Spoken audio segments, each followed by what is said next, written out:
भर पावसात आयटक संलग्न अंगणवाडी कर्मचाऱ्यांचा रिंगण मोर्चा स्टेशन फैल ते जिल्हा परिषद कार्यालयावर काढण्यात आला। मोर्चा मानधनवाढ आणि पेन्शन आजारपणाच्या रजा याची पूर्तता करण्याच्या मागणीसाठी रिंगण मोर्चा काढण्यात आला।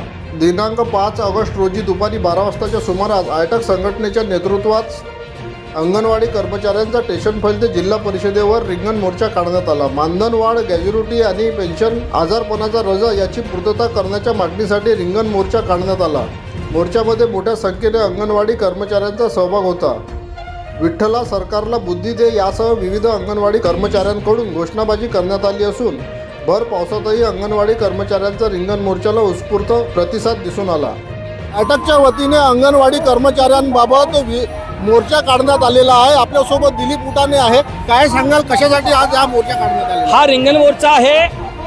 आता नुकतीच आषाढी एकादशी संपलेली आहे आणि आषाढी एकादशीच्या निमित्तानं सरकारने या महाराष्ट्राला सुफलाम सुफलाम व्हावं यासाठी म्हणून काही अभिवाचन दिलं होतं, काही घोषणा पण केल्या होत्या। नुकतीच आता लाडकी बहीण योजना या ठिकाणी घोषणा केलेली आहे आणि आम्ही बहीण नाही का असा हा हार्क या अंगणवाडी कर्मचारी त्यांना देत आहे आणि सांगताय की मागच्या वेळेस जेव्हा विरोधीमध्ये वित्तमंत्री असताना अजितदादा ते बोलले होते की अंगणवाडी कर्मचाऱ्यांना या ठिकाणी प्रामुख्यानं 15,000 रुपये मिळालं पाहिजे।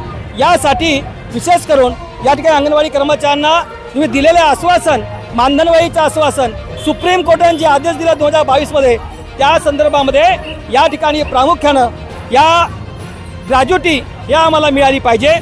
यासाठी म्हणून हा रिंगण मोर्चा या ठिकाणी आम्ही काढलेला आहोत। नक्कीच राज्य सरकारने अंगणवाडी सेविकांच्या मागण्या या पूर्ण कराव्या या मागण्यासाठी हा रिंगण मोर्चा काढण्यात आलेला आहे। आता राज्य सरकार याकडे कशा पद्धतीने लक्ष देते हे पाहणं महत्त्वाचं ठरणार आहे। Sachin Pophali, Maharashtra media news, Wardha.